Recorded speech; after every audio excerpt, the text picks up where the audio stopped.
इस पूरी दुनिया में जितना दुख शराबी को आता है, भोगी को आता है, विषयी को आता है ना, उससे 1000 गुना दुख अहंकारी को आता है। इंसान जितना अहंकारी होता है, इंसान जितना स्वाभिमानी होता है, इंसान जितना अपनी प्रशंसा सुनने का उत्सुक होता है ना, वो सबसे ज़्यादा स्ट्रेस्ड, डिप्रेस्ड, उदास, मायूस और मनहूस होता है। अहंकारी इंसान की सबसे बड़ी पहचान क्या है जानते हो? वो हर एक चीज़ और हर एक इंसान को अपने कंट्रोल में लेना चाहे। किसी भी एडिक्शन को छोड़ने का बेस्ट तरीका यही है कि आप एक साथ उसको छोड़ दीजिए। Control dopamine before it controls you. जो लोग अहंकारी होते हैं ना, वो खुद के लिए तो एटम बॉम्ब होते हैं, लेकिन समाज के लिए एक बड़े न्यूक्लियर बॉम्ब होते हैं। आनंद शब्द का सबसे बड़ा शत्रु कौन है जानते हो? सुख। हैप्पीनेस शब्द का सबसे बड़ा शत्रु कौन है जानते हो? प्लेजर। सेरोटोनिन का सबसे बड़ा शत्रु कौन है जानते हो? डोपामिन। डोपामिन इतना पावरफुल है कि वो आपकी एक बार की हरकत को भी आजीवन एडिक्शन में तब्दील कर सकता है। रिसर्च में ये प्रूव हुआ है कि आप यदि खाते वक्त स्मार्टफोन्स का उपयोग करते हैं ना, वो आपके डाइजेशन पावर को 25 से 30% कम कर देता है। टॉयलेट में बैठकर यदि स्मार्टफोन्स का उपयोग करते हैं ना, तो लंबे समय में आपके इंटेस्टिन्स की जो कैपेसिटी है ना, वो 25 से 30% कम हो जाती है। आप जितने विषय भोग भोगते हैं ना, उतना आपका प्री फ्रंटल कॉर्टेक्स डैमेज हो जाता है। यूनिवर्सिटी ऑफ कैलिफोर्निया ने एक रिसर्च किया था जिसमें मालूम पड़ा कि आप मान लीजिए कोई भी एक्टिविटी करते हैं, बातचीत करते हैं, पढ़ते हो, बिजनेस डील करते हो, इवन आप सोते हो, खाते हो या कुछ भी, आपने 1 सेकंड के लिए भी अपने मोबाइल को देख लिया ना, तो दूसरी बार आपको अटेंशन आने में 30 मिनट और 15 सेकंड लगते हैं। सन्यासी भोगी बनता है ना, तो वो महाभोगी बनता है। स्वामी जी, आपने न्यूरो साइंस का ग्रेजुएट कंप्लीट किया है, उनके बैकग्राउंड से आप आ रहे हैं, तो आज का सेशन मैंने न्यूरो साइंस के ऊपर प्रैक्टिकली बात करनी है। तो आप मुझे बताइए, ये डिप्रेशन और ये स्ट्रेस है, उनको प्रैक्टिकली आपका न्यूरो साइंस, आपने जो ग्रेजुएट कंप्लीट किया है, वो न्यूरो साइंस क्या कहना चाहते हैं और आपने क्या एक्सपीरियंस लिया हो ये डिप्रेशन और स्ट्रेस के बारे में? देखिए, पहले तो आपने जो बताया, मैं उस विषय में बताना चाहूँगा कि मैं साइंस और स्पिरिचुअलिटी को अलग दृष्टिकोण से नहीं देखता। साइंस ने क्या किया है, हमारे ग्रंथों में जो बातें लिखी हुई, उसको आज साइंस ने क्या किया है? वैलिडेट किया है। हमारे वेदों, उपनिषदों, श्रीमद् भगवत गीता, भागवतम में जो बातें हैं, उसको आज साइंस वैलिडेट करता है। साइंस ने कुछ नया इन्वेंशन नहीं किया, बल्कि हमारे जो ग्रंथों में जो बातें थी ना, उसको आधुनिक ढंग से डिस्कवर किया है। देखिए, इन्वेंशन और डिस्कवरी में बहुत ही इम्तियाज़ है। डिस्कवरी यानी जिसका अस्तित्व ऑलरेडी है, उसको खोजकर आप बाहर लाते हैं। इन्वेंशन यानी जिसका अस्तित्व है ही नहीं, उसको आप अपनी बुद्धि से नया निर्माण करके, नया सर्जन करके बाहर लाते हैं। तो साइंस ने कुछ नया इन्वेंशन नहीं किया। जैसे कि आप मानिए कि क्रिस्टोफर कोलंबस था, उसने अमेरिका की इन्वेंशन नहीं की, उसने अमेरिका की डिस्कवरी की, क्योंकि अमेरिका ऑलरेडी पहले से था। वैसे ही साइंस ने कुछ नया इन्वेंशन नहीं किया। जो हमारे सदग्रंथों में जो बातें उल्लेखित है, उसको नए तरीके से डिस्कवरी ला के बाहर लाया है। और इसीलिए ही देखिए, आज कभी कभार होता क्या है कि कभी कभार धार्मिक लोग साइंस का बहुत खंडन कर देते हैं, कभी कभार साइंस के लोग धर्म का खंडन कर देते हैं। ये दोनों गलत है। जो धार्मिक लोग साइंस का खंडन करते हैं ना, उनको मैं ये बताना चाहूँगा कि भैया, हमारे जो सदग्रंथ है, वेदों, उपनिषदों, श्रीमद् भगवत गीता जी, श्रीमद् भागवतम, वो सबसे ज़्यादा साइंटिफिक ग्रंथ है। जब हम हमारे ग्रंथों की बात करते हैं ना, वो सबसे ज़्यादा साइंटिफिक है। दूसरी बात मैं आपको ये बताना चाहूँगा कि भैया, ये साइंस को निर्माण करने वाला कौन है? हम और आप जिनकी उपासना करते हैं, जिनकी भक्ति करते हैं, उस परमात्मा ने ही तो साइंस को क्रिएट किया है। तो जब आप साइंस का खंडन करते तो इनडायरेक्टली हम भगवान का भी खंडन करते हैं। डायरेक्टली इनडायरेक्टली दोनों की जी। और अब जो साइंटिस्ट लोग, जो जितने भी साइंस के बैकग्राउंड में से आ रहे हैं ना, वो लोग कहते हैं ना कि, मैंने ऐसे कई लोग देखे जो कहते हैं कि I am a man of science, I don't believe in God. ऐसे बेवकूफ़ के लिए मेरी एक ही बात है, जो साइंस के बैकग्राउंड में से आ रहा है, जो ये कहते हैं ना कि मैं भगवान पर विश्वास नहीं रखता। भैया मैं आपको इस शताब्दी के 100 महानतम वैज्ञानिकों का नाम दे सकता हूँ जो भगवान पर विश्वास रखते हैं। From Albert Einstein to Galileo Galilei to Thomas Alva Edison, Jagdish Chandra Bose, ऐसे 100 से अधिक वैज्ञानिक जो दुनिया के महानतम वैज्ञानिक हैं जो भगवान पर विश्वास रखते हैं। तो अब मैं और आप कौन सी खेत की मूली है जो भगवान पर विश्वास नहीं करेंगे? देखिए, neurological science, political science, sociological science, philosophical science, psychological science, इन जितने भी साइंस है ना, उन्होंने मुझे भगवान के प्रति, भगवान को समझने में बहुत ही सहायता की है। आप अक्सर देखेंगे तो मैं जितना न्यूरो साइंस में मैं खुद जितनी गहराई में गया हूँ ना, उनको उसमें मुझे भगवान को समझने में सहायता मिली है। मेरी जहन में, मेरे दिलो दिमाग में अध्यात्म के प्रति जितनी भी कशीदगी थी, जितने भी कश्मकश थे, जितनी भी असमंजसताएँ थी, दुविधाएँ थी, जितने भी प्रेडिकामेंट्स थे, उनका निकंदन करने में अध्यात्म ने मुझे साइंस ने मेरी बहुत ही सहायता की है। इसीलिए आज भी जितने भी न्यूरोलॉजिकल साइंस पब्लिश होते हैं ना, उसमें से अक्सर न्यूरोलॉजिकल रिसर्च को मैं बारीकी से पढ़ता हूँ। आज भी हमारी शिनाख्त में ऐसे कई डॉक्टर्स, रिसर्चर्स और सर्जन्स हैं जिनके साथ हम बारीकी से इस विषय पर चर्चा करते हैं। इसीलिए मैं कहता हूँ कि मैं धर्म और स्पिरिचुअलिटी को अलग दृष्टिकोण से नहीं देखता।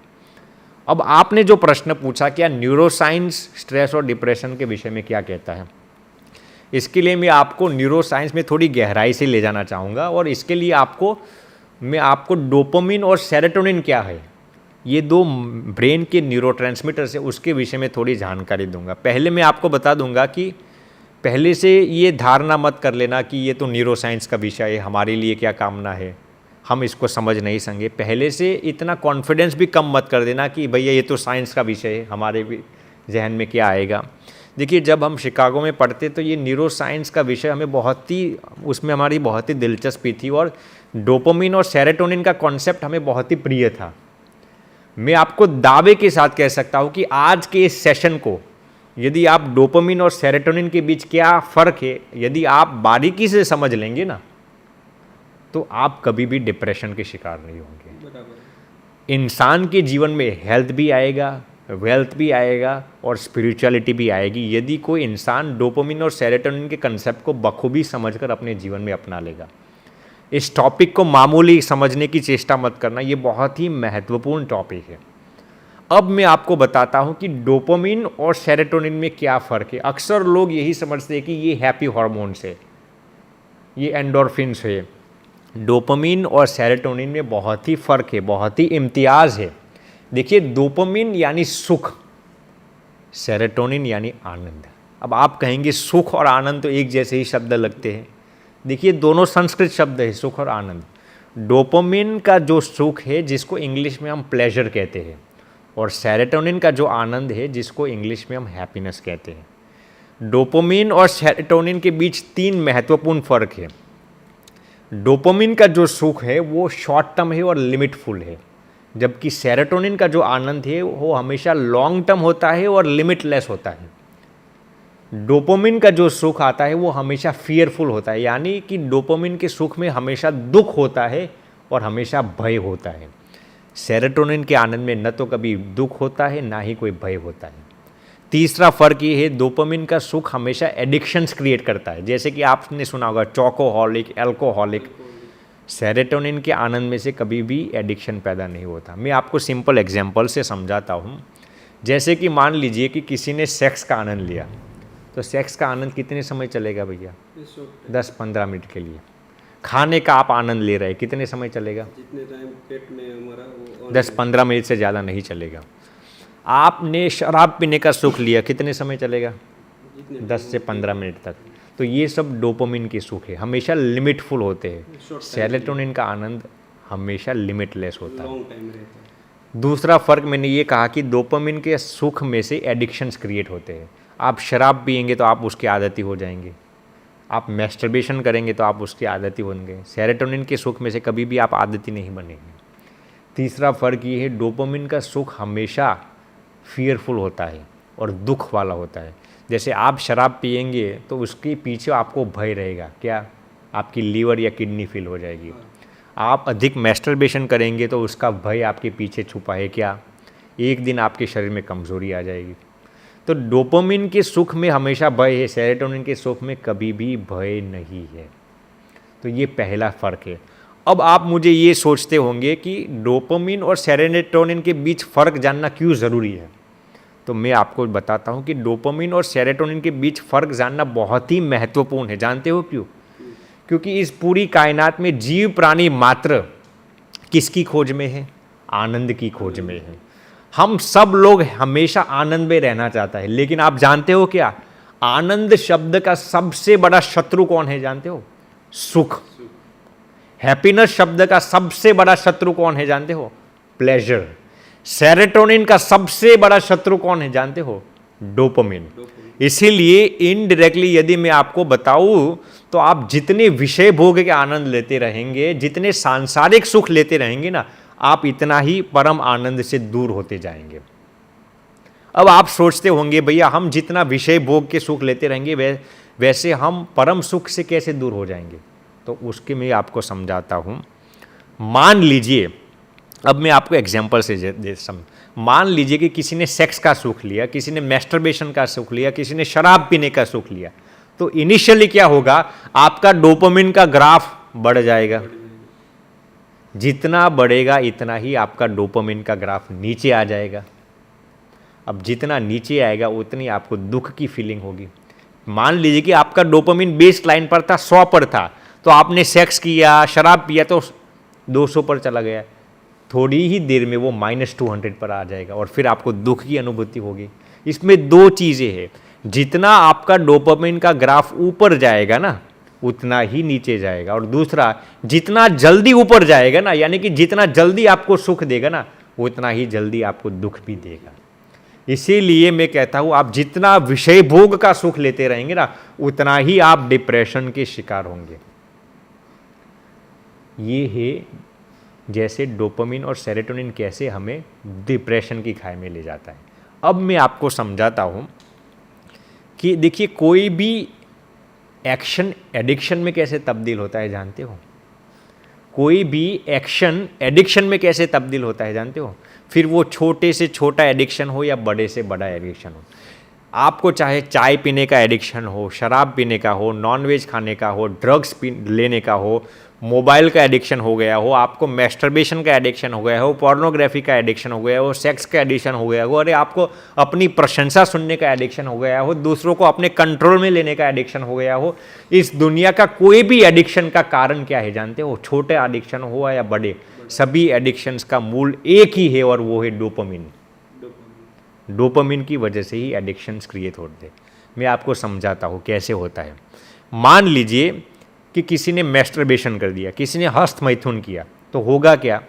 शुरुआत में उसका डोपामिन का ग्राफ ऊपर चला जाएगा, उसको सुख की अनुभूति होगी। थोड़े ही समय के बाद उसका डोपामिन नीचे चला जाएगा, फिर उसको दुख की अनुभूति होगी। अब डोपामिन क्या कहेगा? भैया अगली बार मैस्टरबेशन किया था तो बहुत सुख आया था, अगली बार शराब पिया था तो बहुत सुख आया था। डोपामिन कहेगा एक बार और कर ले, लेकिन आप क्या कहेंगे? भैया अब दुख की फीलिंग होती है। डोपामिन कहेगा नहीं, आखिरी बार तू मुझे सेक्स की फीलिंग करा दे, आखिरी बार तू मुझे शराब की फीलिंग करा दे, आखिरी बार मुझे मेरी प्रशंसा सुनने दे, फिर मैं कभी भी मैं सेक्स का नाम नहीं लूँगा। आप क्या करेंगे? बेवकूफ़ बनकर डोपामिन की बात में आ जाएंगे। आप फिर से सेक्स कर लेंगे, मैस्टरबेशन कर लेंगे, पोर्नोग्राफी देख लेंगे, या फिर आप कुछ शराब पी लेंगे। डोपामिन ऊपर चला गया, फिर नीचे आ जाएगा। धीरे धीरे डोपामिन क्या करेगा? आपकी छोटी सी छोटी एक्शन को भी, छोटी सी छोटी सोच और हरकत को भी भयंकर में से भयंकर एडिक्शन में तब्दील कर देगा। डोपामिन इतना पावरफुल है कि वो आपकी एक बार की हरकत को भी आजीवन एडिक्शन में तब्दील कर सकता है। ये है डोपामिन कितना पावरफुल है ना, इसकी मैं आपको बात करता हूँ। अब अक्सर होता क्या है, जब भी लोग डोपामिन के एडिक्टर हो जाते हैं ना, जब भी लोग डोपामिन के एडिक्टर हो जाते हैं, इसमें होता क्या है? मान लीजिए कि इस दुनिया में ऐसे कई लोग हैं, मैंने देखे हैं, जिन्होंने पहली बार चाय पी थी टेस्ट करने के लिए। इस दुनिया में ऐसे कई लोग हैं जिन्होंने पहली बार चाय को फ्रेशनेस लेने के लिए पी थी, आजीवन चाय के आदती हो गए। अब ऐसा माजरा हो चुका है उनके जीवन में कि दिन में 10-10 कप चाय की पिए बिना नहीं रह सकते। इस दुनिया में ऐसे कई लोग हैं जिन्होंने पहली बार गलती से किसी महिला को रास्ते में देख ली थी, फिर उसी महिला के प्रति इतने आकर्षित हो गए कि उसी महिला को देखकर वो बलात्कार करते। इस दुनिया में ऐसे कई लोग पैदा हुए हैं जिन्होंने पोर्नोग्राफी और मैस्टरबेशन एक बार क्यूरियोसिटी और जिज्ञासा के कारण किया था, वो उसकी इतने एडिक्टेड हो गए कि पूरी ज़िंदगी मैस्टरबेशन और पोर्नोग्राफी के एडिक्टेड हो गए। एक बार चालू किया हुआ गलती से कार्य लाइफ टाइम की गलती बन जाता है। इस दुनिया में ऐसे कई लोग हैं जिन्होंने शराब एक बार पिया था, फिर वही शराब उनकी ज़िंदगी को तबाह कर देता है। एक बार पिया होगा या तो कोई दोस्त या नज़दीक कोई जो अपने आजू बाजू कोई रहता है तो उन्होंने एक बार ट्राई करवाया होगा या पिलाया होगा, तो वो लाइफ टाइम का गलती या लाइफ टाइम की एक गुनाह बन जाता है अपने। जी, इस दुनिया में ऐसे कई लोग हैं जो एक बार झूठ बोले थे परिस्थिति के कारण। मान लीजिए कि किसी के साथ कुछ डील करने थे इसलिए गलत बोलना पड़ा, लेकिन वही झूठ बोलने की आदत इतनी बन गई कि दिन में 1000 बार झूठ बोलने की आदत ही हो गई। हर बात में झूठ जी, बोल देते। इस दुनिया में ऐसे कई लोग हैं जिन्होंने 1-2 बार अपनी प्रशंसा सुनी थी, फिर अपनी प्रशंसा सुनने की इतने आदत ही हो गए कि कभी कभार तो इंसान डोनेशन भी इसलिए देता है ताकि प्रशंसा मिले, पैसा देकर प्रतिष्ठा खरीदना चाहता है। ऐसे कई लोग हमने इस दुनिया में देखे हैं कि जो अपना ईमान बेचकर इसकी आदती बन गए हैं। इसीलिए मैं कहता हूँ कि डोपामिन चीज़ बहुत ही खतरनाक है और डोपामिन किसी को भी नहीं छोड़ता, फिर वो गृहस्थ हो या सन्यासी हो, त्यागी हो या गृहस्थ हो, मर्द हो या महिला हो, देश में रहता हो या विदेश में रहता हो, गांव में रहता हो या शहर में हो। यदि आप डोपामिन के एडिक्टेड हो चुके तो इसमें से बाहर निकलना बहुत ही मुश्किल है। रिसर्च ये बताता है कि 99% लोग इस दुनिया में डोपामिन के जो आदती बन गए ना, फिर उसमें से बाहर नहीं निकल सकते। डोपामिन का एडिक्शन इतना भयंकर है, इतना भयंकर है हमारे जीवन में। अब मैं आपको इससे भी आगे फैनिल जी बताना चाहूँगा कि डोपामिन की जो क्रेविंग्स होती है ना, हमारी जहन में जो डोपामिन की क्रेविंग्स होती है ना, वो हमारे ब्रेन में एक बहुत ही महत्वपूर्ण नुकसान करते हैं। आप जितना विषय भोगते रहेंगे ना, इतना ही आपका ब्रेन का प्रीफ्रंटल कॉर्टेक्स डैमेज हो जाएगा। ये प्रीफ्रंटल कॉर्टेक्स क्या है जानते हो? वो हमारे ब्रेन के डिसीजन मेकिंग प्रोसेस में इन्वॉल्व है। आपको क्या सही है, क्या गलत है, क्या सार है, क्या आसार है, क्या करना चाहिए, क्या नहीं करना चाहिए, उसका ज्ञान देता है। आप जितने विषय भोगते हैं ना, उतना आपका प्रीफ्रंटल कॉर्टेक्स डैमेज हो जाता है। इंसान फिर लंबा समय का नहीं सोच सकता। मैं आपको एग्जाम्पल से समझाता हूँ।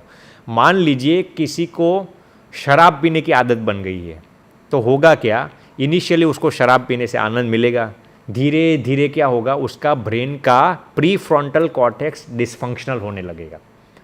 उसका ब्रेन का प्रीफ्रंटल कॉर्टेक्स धीरे धीरे डैमेज हो जाएगा। अब क्या होगा, उसको ये कभी भी मालूम नहीं पड़ेगा कि शराब पीने से क्या नुकसान होता है। आप उनको कहेंगे शराब पीने से आपकी किडनी फेल हो जाएगी, आपका लीवर फेल हो जाएगा, आपका ज़िंदगी तबाह हो जाएगी। जिसका प्रीफ्रंटल कॉर्टेक्स डैमेज हो चुका है ना, वो कभी भी साइड इफ़ेक्ट्स को नहीं देख पाएगा। अब इसका अर्थ ये तो नहीं कि आप साइड इफ़ेक्ट्स को देख नहीं सकते तो आपको साइड इफ़ेक्ट्स नहीं होगी। आप शराब पीकर जिसका प्रीफ्रंटल कॉर्टेक्स डैमेज हो जाएगा ना, जो अधिक बार सेक्स करेगा, जो अधिक बार मैस्टरबेशन करेगा, पोर्नोग्राफी देखेगा, उन सभी का प्रीफ्रंटल कॉर्टेक्स धीरे धीरे डिसफंक्शनल होने लगता है, जो उनको पता ही नहीं रहता। और धीरे धीरे जितना उसका प्रीफ्रंटल कॉर्टेक्स डिसफंक्शनल होगा, उसको सार असार का ज्ञान ही नहीं रहेगा। इसीलिए कहा जाता है कि जितना आप विषय भोग का आनंद लेते रहेंगे ना, उतने आप बुद्धिहीन होते जाएंगे। इस पर एक रियल रिसर्च हुई है। 10,000 लोगों पर यह रिसर्च किया गया था जिनको किसी भी किस्म का एडिक्शन हो। मान लीजिए किसी को हस्त मैथुन करने का एडिक्शन हो या किसी को शराब पीने का एडिक्शन हो। ऐसे 10,000 लोगों को चयनित किया गया था।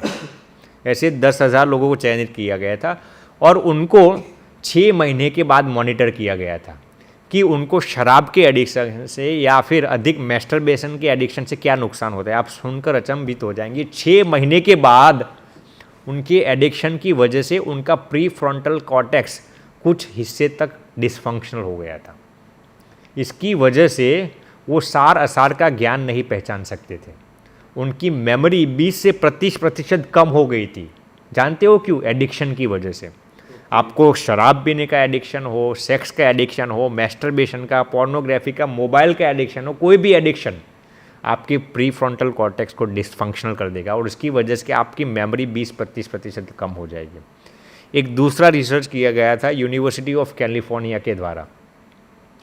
यूनिवर्सिटी ऑफ कैलिफोर्निया ने एक रिसर्च किया था जिसमें मालूम पड़ा कि आप मान लीजिए कोई भी एक्टिविटी करते हैं, बातचीत करते हैं, पढ़ते हो, बिजनेस डील करते हो, इवन आप सोते हो, खाते हो या कुछ भी, आपने 1 सेकंड के लिए भी अपने मोबाइल को देख लिया ना, तो दूसरी बार आपको अटेंशन आने में 30 मिनट और 15 सेकंड लगते हैं। आजकल कई बच्चे शिकायत करते हैं ना, हमें अटेंशन नहीं रहता पढ़ने में। रिसर्च में ये प्रूव हुआ है, आप कोई भी एक्टिविटी करते वक्त 1 सेकंड के लिए भी मोबाइल को देख लेंगे ना, फिर दूसरी बार आपको अटेंशन आने में 30 मिनट और 15 सेकंड लगते हैं। आजकल इतने बेवकूफ़ लोग पैदा हुए हैं, खाते खाते भी रील्स देखते रहेंगे, खाते खाते भी किसका मैसेज आया। अरे वहाँ से भी आगे मैं आपको बताता हूँ, कई लोग तो टॉयलेट में जाते हैं, मल विसर्जन करते वक्त भी रील्स देखते जाएंगे, मूवीज़ देखते जाएंगे। अरे भैया, जैसे खाने का एक आनंद होता है ना, वैसे भी मल विसर्जन का भी एक आनंद लेना चाहिए।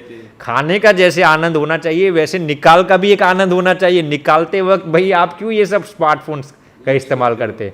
रिसर्च में ये प्रूव हुआ है कि आप यदि खाते वक्त स्मार्टफोन्स का उपयोग करते हैं ना, वो आपके डाइजेशन पावर को 25 से 30% कम कर देता है। इससे भी आगे आप टॉयलेट में बैठकर यदि स्मार्टफोन्स का उपयोग करते हैं ना, तो लंबे समय में आपके इंटेस्टिन्स की जो कैपेसिटी है ना, वो 25 से 30% कम हो जाती है। देखिए फैनिल जी, न्यूरोलॉजिकल स्टडीज़ पे ये प्रूव हुआ है कि इंसान जितना अहंकारी होता है, इंसान जितना स्वाभिमानी होता है, इंसान जितना अपनी प्रशंसा सुनने का उत्सुक होता है ना, वो सबसे ज़्यादा स्ट्रेस्ड, डिप्रेस्ड, उदास, मायूस और मनहूस होता है। मेरा ये स्टेटमेंट आपको एक्सट्रीम ज़रूर लगाएगा, लेकिन रिसर्च ये बताता है कि जितने भी लोग अहंकारी है ना, उसमें से 80 से 90% लोग क्रोनिक स्ट्रेस और डिप्रेशन के शिकार होते हैं। मैं आपको न्यूरोलॉजिकल पर्सपेक्टिव से समझाता हूँ ये कैसे होता है।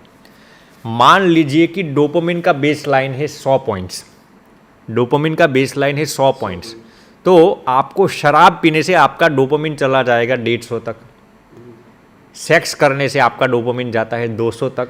तो इसका अर्थ ये हुआ शराब से ज़्यादा सेक्स में सुख है। आप किसी इंसान ने किसी महिला के साथ नया प्रेम किया, तब उसका डोपामिन चला जाता है 500 तक। किसी ने कोई ड्रग्स लिया, तब उसका डोपामिन चला जाता है 1200 तक। इसके भी आगे जब इंसान अपनी प्रशंसा सुनता है ना, तब उसका डोपामिन चला जाता है 2000 तक। डेडलाइन 100 तक की है, नहीं, बेस लाइन 100 तक की है, तो 2000 तक चला गया। अब जब इंसान अपने ही किए हुए कार्यों की प्रशंसा सुनता है ना, अपने ही किए हुए कार्यों का आनंद उठाना है, तब उसका डोपामिन चला जाता है 3000 तक। जब वो अपनी प्रशंसा सुनता है तब 2000 तक। जब इसको हम कहते हैं कर्तृत्व का राग, जब अपने किए हुए कार्यों का आनंद उठाता है तब 3000 तक चला जाता है। 20 से 30% ज़्यादा हो जाता है। तो अब नॉर्मल इंसान क्या सोचता है, भैया शराब से ज़्यादा सुख सेक्स में है, सेक्स से ज़्यादा सुख नए प्रेम में, नए प्रेम से ज़्यादा सुख ड्रग्स में है, ड्रग्स से ज़्यादा सुख प्रशंसा सुनने में है, प्रशंसा सुनने से भी ज़्यादा सुख अपने किए हुए कार्यों को दोहराने में है। आप सोचते होंगे सही बात है, लेकिन ये भी सही बात है कि जितना ज़्यादा आपका डोपामिन ऊपर जाएगा ना, उतना ही ज़्यादा नीचे भी गिरेगा। तो इसका अर्थ ये हुआ कि जो इंसान सबसे ज़्यादा अपने किए हुए कार्यों का आनंद उठाना चाहता है ना, वो सबसे ज़्यादा डिप्रेस्ड होता है। सबसे ज़्यादा डिप्रेस्ड वो इंसान ही होता है जो अपने किए हुए कार्यों का आनंद उठाना चाहता है। बाहर की दृष्टिकोण से ये सब समझ में नहीं आता। हम सोचते हैं कि हम तो भैया हमारी प्रशंसा सुनते हैं, लेकिन ऐसा नहीं है। ये हमारे जीवन में बहुत ही गलत तरीके से डिप्रेशन को इनवाइट करता है। देखिए, इस पूरी दुनिया में जितना दुख शराबी को आता है, भोगी को आता है, विषयी को आता है ना, उससे 1000 गुना दुख अहंकारी को आता है। बराबर, सही बात है। इस दुनिया में जितना डिप्रेशन में शराबी, भोगी और विलासी जाता है ना, उससे 1000 गुना डिप्रेशन में अहंकारी जाता है। अहंकार आसक्ति को पैदा करती है। न्यूरोलॉजिकल स्टडीज़ और साइकोलॉजिकल स्टडीज़ ये बताती है कि जितने भी लोग अहंकारी है ना, वो आसक्ति वाले भी होंगे। मान लीजिए कि आज कोई इंसान अहंकारी है लेकिन उसके अंदर काम की वासना नहीं है, तो एक दिन उसका अहंकार उसके अंदर काम की वासना पैदा कराएगा। सूनर और लेटर, आज या कल, उसका अहंकार उसके अंदर काम की वासना को पैदा कराएगा। और जिसके अंदर काम और आसक्ति और अहंकार दोनों है ना, वो इंसान खुद के लिए तो डेंजरस है, लेकिन उसके इर्द गिर्द के लोगों के लिए भी डेंजरस है। उसके अहंकार और आसक्ति के बीच कोई भी इंसान आएगा ना, उन सबको उड़ाना चाहेगा। इसलिए अहंकार और आसक्ति वाला इंसान शैतान के तुल्य ही, फिर वो गृहस्थ हो या सन्यासी हो। इसमें होता क्या है, देखिए कि अक्सर हमारे जहन में ऐसा होता है कि अक्सर लोग यही सोचते हैं कि हिटलर ही अहंकारी था। अक्सर लोग यही सोचते हैं कि कंस ही अहंकारी था, शिशुपाल ही अहंकारी था, रावण ही अहंकारी था। ऐसा नहीं है। अहंकारी लोग ज़रूरी नहीं है कि वो घातक ही होते हैं या फिर पावरफुल ही होते हैं या शक्तिशाली होते हैं। कभी कभार बाहर से शांत और सरल दिखने वाला लोग भी अहंकारी हो सकते हैं। अहंकारी इंसान की सबसे बड़ी पहचान क्या है जानते हो? वो हर एक चीज़ और हर एक इंसान को अपने कंट्रोल में लेना चाहेंगे। और जो इंसान हर एक चीज़ और हर एक व्यक्ति को अपने कंट्रोल में लेना चाहता है ना, वो सबसे बड़ा डरपोक होता है। अहंकारी लोग बाहर से अपने आप को शेर दिखाते हैं, लेकिन अंदर से होते हैं गीदड़। वो गधे की बात सुनी, याद है ना आपको? गधा, वो गधा जो ओढ़ के आया था क्या, शेर की खाल। एक दिन चला गया किसी के खेत में चरने के लिए, लोगों ने सोचा अरे ये तो शेर है, शेर है, सब लोग भाग गए। अब ये गधे ने तो चरनी शुरू कर दी, चरता रहा। फिर लोगों को शंका होने लगी, अरे ये तो गधा है या शेर है। फिर लोगों ने समझाया अपने आप को, ये शायद घास के बीच किसी जानवर को खाता होगा। गधा तो खाता रहा, बहुत ही आनंदित हो गया, गदगदित हो गया। गदगदित होकर जैसे ही गधे ने अपना मुंह आसमान की ओर फाड़ा, लोगों को मालूम पड़ गया अरे ये तो शेर नहीं गधा है। लोगों ने इतना पीटा कि शेर की खाल तो छूट गई, लेकिन अपनी खाल भी छूट गई। तो अहंकारी लोगों भी ऐसे ही होते, बाहर से अपने आप को दिखाते हैं शेर, लेकिन अंदर से होते हैं गधे। इसीलिए अहंकार का सुख, जो लोग अहंकारी होते हैं ना, वो खुद के लिए तो एटम बॉम्ब होते हैं, लेकिन समाज के लिए एक बड़े न्यूक्लियर बॉम्ब होते हैं। इसलिए अहंकार का आनंद इंसान के लिए सबसे ज़्यादा खतरनाक है। अब आप ये पूछेंगे कि भैया देखिए, डोपामिन का सुख के विषय में तो हमने जान लिया, कि अब प्रश्न ये उठता है कि उस डोपामिन की क्रेविंग्स को हम कैसे ख़त्म करें। लोग ये पूछते हैं अक्सर हमें कि भैया डोपामिन की क्रेविंग्स को कैसे ख़त्म करें। देखिए यहाँ पर मैं सांसारिक सुख का खंडन नहीं करता, बल्कि मैं उस सुख का खंडन करता हूँ जिसमें से डिप्रेशन पैदा होता है। मैं यहाँ पर आपको सुख की साइकिल में से बाहर निकलकर आनंद की साइकिल दिखाना चाहता हूँ। प्लेजर की साइकिल में से बाहर निकालकर हैप्पीनेस की साइकिल में ले जाना चाहता हूँ। डोपामिन की साइकिल में से बाहर निकलकर आपको सेरोटोनिन की साइकिल में ले जाना चाहता हूँ। लेकिन अक्सर होता क्या है, हम पूरी जिंदगी डोपामिन का ही आनंद लेते आए हैं, खाने पीने का, शराब का, गर्लफ्रेंड, पोर्नोग्राफी, मैस्टरबेशन का। इसलिए इंसान इस सेफ्टी जोन में से, कंफर्ट जोन में से बाहर निकालकर सेरोटोनिन के आनंद को ढूंढना नहीं चाहता। सन्यासी लोगों की भी यही दुर्दशा होती है। अक्सर सन्यासी लोग गृहस्थाश्रम का त्याग इसलिए करते हैं ताकि वो परम आनंद की अनुभूति कर सके। लेकिन होता क्या है, सन्यासी लोग भी कभी कभार सांसारिक सुख में इतने उलझे हुए रहते हैं कि वो उस कंफर्ट जोन को तोड़कर, सेफ्टी जोन को तोड़कर परम आनंद की खोज नहीं कर सकते। अब इसमें दो मत है। यदि आप अपनी विषय की आसक्ति तोड़ना चाहते हैं ना, तो इसमें दो मत है।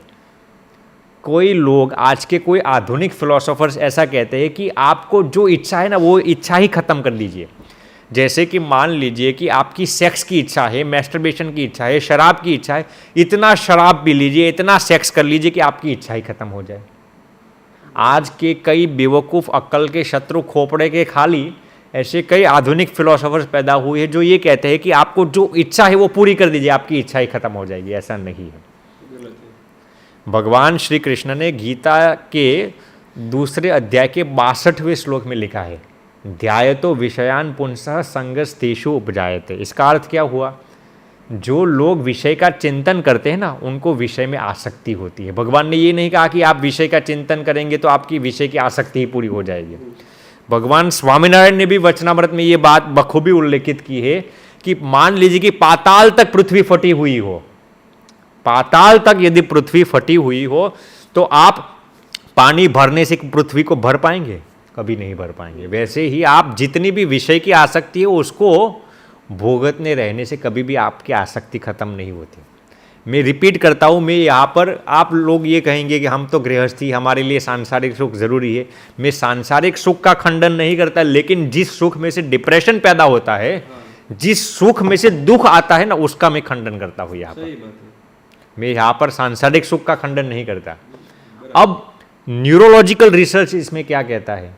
मान लीजिए कि किसी को सांसारिक सुख की, मान लीजिए किसी को सेक्स का एडिक्शन खत्म करता है, किसी को मैस्टरबेशन का एडिक्शन खत्म करना है, किसी को अल्कोहल का एडिक्शन खत्म करना है, तो इसमें न्यूरोलॉजिकल रिसर्च क्या कहता है? 2 तरीके हैं। पहला तो जो हमने बताया, जो लोग कहते हैं कि आपको जो एडिक्शन है उसको इतना भोग लीजिए कि वो एडिक्शन खत्म हो जाए। तो इसमें न्यूरोलॉजिकल रिसर्च क्या कहता है वो मैं आपको पहले बताता हूँ। न्यूरोलॉजिकल रिसर्च ये बताता है कि डोपामिन की क्रेविंग्स पूरी करने से कभी भी डोपामिन की इच्छा खत्म नहीं होती। डोपामिन की क्रेविंग्स पूरी करने से कभी भी आपकी वासनाएं और इच्छाएं खत्म नहीं होती, लेकिन डोपामिन की क्रेविंग्स पूरी करने से आपकी वासनाएं और इच्छाएं और भी तीव्र हो जाती है। मान लीजिए किसी को मैस्टरबेशन करने की आदत बन गई है, किसी को शराब पीने की आदत बन गई है, तो आप, डोपामिन क्या कहेगा? आखिरी बार मुझे सेक्स करवा दीजिए, फिर कभी सेक्स करने का नाम ही नहीं लूंगा। तो हम बेवकूफ़ बनकर डोपामिन की बात में आ जाते हैं। चलिए आज आखिरी बार सेक्स कर लेते हैं, आज आखिरी बार पोर्नोग्राफी देख लेते हैं, आज आखिरी बार शराब पी लेते हैं। हम डोपामिन के क्रेविंग्स को संतुष्ट करेंगे तो एक बार थोड़ी देर के लिए तो डोपामिन संतुष्ट हो जाएगा। अब दूसरे दिन डोपामिन की क्रेविंग्स बढ़ जाएगी, दूसरे दिन डोपामिन कहेगा चल आज आखिरी बार सेक्स कर ले, फिर कभी भी सेक्स करने का नाम नहीं लूँगा। हम बेवकूफ़ बनकर दूसरी बार सेक्स कर लेते हैं, दूसरी बार मैस्टरबेशन कर लेते हैं, तीसरे दिन डोपामिन कहेगा आज आखिरी बार कर लेते हैं। ऐसे जिंदगी भर इंसान, मरते दम तक इंसान डोपामिन का गुलाम बनकर डोपामिन की हर सोच को, हर ख्वाहिश को, हर हसरत को पूरी करता रहता है और इंसान खुद बर्बाद हो जाता है। सेक्स के विषय में भी ऐसा ही है। इंसान अपनी ज़िंदगी में हज़ारों बार सेक्स कर चुका है, फिर भी उसकी इच्छा क्यों ख़त्म नहीं होती? इंसान अधेड़ का हो गया, 60 का हो गया, 70 साल का हो गया, 80 साल का हो गया, गोलियां खा खा कर जीता है। उसमें से एक गोली अपना दिल धड़कता रहे, एक गोली अपनी किडनीज चलती रहे, एक गोली अपनी फेफड़े चलते रहे, एक गोली अपने टांग चलते रहे, एक गोली वो बुढ़ापे में बहरा ना हो जाए इसलिए लेता है, और उसमें से एक गोली अपने सेक्स पावर को उत्तेजित करने के लिए लेता है। डोपामिन ये कहता है कि आखिरी बार सेक्स कर ले, फिर भी उसकी क्रेविंग्स कभी भी ख़त्म नहीं होती। जब तक इंसान का जनाजा नहीं निकलता तब तक उसके एडिक्शंस पूरे नहीं होते, और ये हर एक चीज़ के लिए लागू पड़ता है।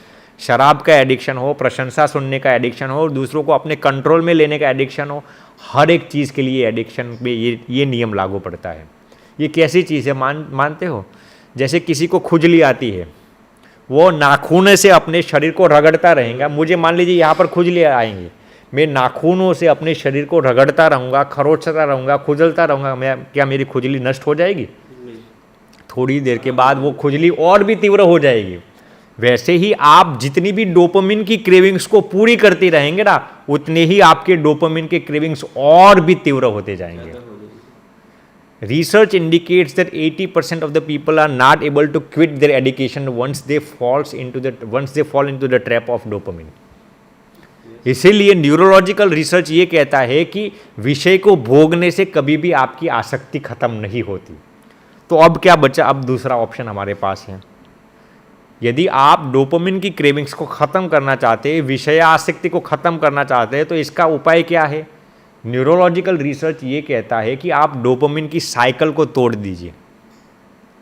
आप डोपामिन की साइकिल को तोड़ दीजिए, जिसको हम इंग्लिश में कहते हैं डोपामिन फास्टिंग। मान लीजिए किसी को शराब का एडिक्शन हो गया है, तो आप डोपामिन का फास्टिंग कीजिए, आप शराब पीना बंद कर दीजिए, आपका एडिक्शन खत्म हो जाएगा। आप जितना लंबे समय तक डोपामिन फास्टिंग करेंगे ना, उतना ही जल्दी और तीव्रता से आपका एडिक्शन छूट जाएगा। अब इसमें भी दो मत हैं। लोग कहते हैं कि मान लीजिए आप किसी भी एडिक्शन को छोड़ना चाहते हैं, तो इसमें भी दो मत है। कई लोग ये कहते हैं कि धीरे धीरे एडिक्शन को छोड़ना चाहिए, कोई लोग ये कहते हैं कि एक साथ ही एडिक्शन को छोड़ देना चाहिए। मान लीजिए कि किसी को पान मसाला गुटखा खाने का एडिक्शन है, किसी को सिगरेट पीने का एडिक्शन है, शराब पीने का एडिक्शन है, सेक्स का एडिक्शन है, तो लोग क्या कहते हैं, कई लोग ये कहते हैं कि धीरे धीरे आप शराब पीते हैं, मान लीजिए हफ्ते में 5 बार, तो आप हफ्ते में 2 बार कर दीजिए। कोई लोग ये कहते हैं कि आप पान मसाला दिन में 5 बार खाते हैं, हफ्ते में दिन में 2 बार कर दीजिए, धीरे धीरे पान मसाले को एडिक्शन को तोड़ दीजिए। और कोई लोग ऐसा भी कहते हैं कि एक साथ एडिक्शन को छोड़ दीजिए। तो इसमें न्यूरोलॉजिकल रिसर्च क्या कहता है वो मैं आपको बताता हूँ। देखिए, पहले तो न्यूरोलॉजिकल रिसर्च इस विषय में क्या चाहता है, मान लीजिए कि कोई इंसान धीरे धीरे अपने एडिक्शन को छोड़ना चाहता है, तो इसमें होगा क्या जानते हो, आपके ब्रेन को आप पर विश्वास नहीं होगा, आपका ब्रेन आप पर कन्विंस नहीं होगा कि आप वाकई उस एडिक्शन को छोड़ना चाहते हैं। डोपामिन आपकी मानसिकता को बखूबी पहचानता है, तो डोपामिन क्या करेगा कि आपके एडिक्शन के इरादे को जानना चाहेगा। जैसे ही डोपामिन को मालूम पड़ेगा कि इसका एडिक्शन छोड़ने का इरादा इतना मजबूत नहीं है, इतना फौलादी नहीं है, क्या होगा, डोपामिन आप जिस चीज़ को छोड़ना चाहते हैं ना, उसकी क्रेविंग्स और भी बढ़ा देगा, उसकी लालसा और भी बढ़ा देगा। मान लीजिए आप शराब छोड़ना चाहते हैं, लेकिन आप धीरे धीरे छोड़ते हैं, तो डोपामिन क्या करेगा, आपकी क्रेविंग्स बढ़ा देगा शराब के प्रति। अब क्या होगा, आप हार जाएंगे, आप कहेंगे अरे भैया मैं शराब छोड़ दूंगा, सेक्स छोड़ दूंगा, मैस्टरबेशन छोड़ दूंगा, पोर्नोग्राफी छोड़ दूंगा, सिगरेट छोड़ दूंगा, पान मसाला छोड़ दूंगा, तो फिर मेरे लिए आनंद का जरिया कौन सा होगा। आप ऐसा सोचेंगे कि मैं इस एडिक्शन के बिना रह ही नहीं पाऊंगा, क्योंकि डोपामिन की क्रेविंग्स बढ़ गई है और कभी भी आप एडिक्शन छोड़ नहीं पाएंगे। रिसर्च में ये प्रूव हुआ है, जितने भी लोग धीरे धीरे किसी भी एडिक्शन को छोड़ते हैं ना, उसमें से 80% लोग कभी भी अपने एडिक्शन में से छुटकारा नहीं पा सकते। बहुत बढ़िया। अब इसमें दूसरा ओपिनियन है, कोई लोग ये कहते हैं कि आप एक साथ किसी एडिक्शन को छोड़ दीजिए। तो इसमें न्यूरोलॉजिकल रिसर्च ये कहता है कि मान लीजिए कि आप एक साथ किसी एडिक्शन को छोड़ देंगे ना, शराब का हो, सेक्स का हो, कोई भी एडिक्शन, तो होगा क्या, इनिशियली डोपामिन आपकी टेस्टिंग करेगा, आपकी परीक्षा लेगा, आपकी क्रेविंग्स को और भी बढ़ा देगा।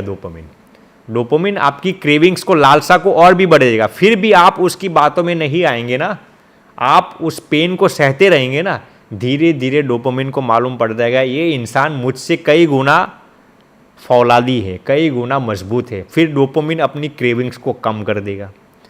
अब एक सामान्य नियम है कि हमारा ब्रेन आनंद के बिना नहीं रह सकता। जैसे ही आपके ब्रेन को मालूम पड़ेगा कि आपने इस एडिक्शन को छोड़ दिया है, डोपामिन का आनंद नहीं मिलेगा, आपका ब्रेन क्या करेगा, डोपामिन के विकल्प में सेरोटोनिन के आनंद को ढूंढने लगेगा। आपका ब्रेन आपने जिस एडिक्शन को छोड़ा है ना, उसके विकल्प में कोई महान आनंद को ढूंढना शुरू कर देगा। इसीलिए न्यूरोलॉजिकल रिसर्च में ये प्रूव हुआ है कि किसी भी एडिक्शन को छोड़ने का बेस्ट तरीका यही है कि आप एक साथ उसको छोड़ दीजिए। धीरे धीरे छोड़ना में डोपामिन आपके साथ खिलवाड़ करता रहेगा और आप छोड़ नहीं सकेंगे। अब मान लीजिए कि आपने एक साथ एडिक्शन को छोड़ लिया, इसमें भी एक सावधानी मैं आपको बताता हूँ कि कभी कभार मान लीजिए कि कोई बाहर से ब्रह्मचर्य का पालन करता है, किसी ने शराब तो छोड़ दिया, सेक्स छोड़ दिया, लेकिन अंदर से वो उसका विचार करता रहता है। डोपामिन ऐसे लोगों को भी बखूबी जानता है। मैं आपको फिर से रिपीट करता हूँ, आप जितनी अपनी वासनाओं को, इच्छाओं को नहीं जानता ना, उससे 1000 गुना ज़्यादा डोपामिन हमारी कमज़ोरी को जानता है। हम जितनी हमारी इच्छाओं को, हमारी ख्वाहिशों को, हमारी हसरतों को नहीं जानते ना, उससे 1000 गुना ज़्यादा डोपामिन हमारी हर एक छोटी सी छोटी हसरतें, ख्वाहिशें और इच्छा को जानता है। जैसे ही डोपामिन को अवसर मिलेगा ना, मान लीजिए आपने बाहर से त्याग दे दिया, अंदर से आपको उसकी इच्छा है, जैसे ही डोपामिन को योग्य असर मिलेगा ना, अटैक करेगा डोपामिन उसकी क्रेविंग्स को बढ़ा देगा। मान लीजिए कोई बाहर से ब्रह्मचर्य का पालन करता है, अंदर से उसको अभी भी इच्छा है, डोपामिन योग्य समय की राह जोएगा। जैसे ही योग्य समय आएगा, डोपामिन उसकी सेक्स की क्रेविंग्स को बढ़ा देगा, एक दिन डोपामिन उसको भ्रष्ट करेगा, नॉर्मल इंसान से भी ज़्यादा वो इंसान उसमें ले आएगा।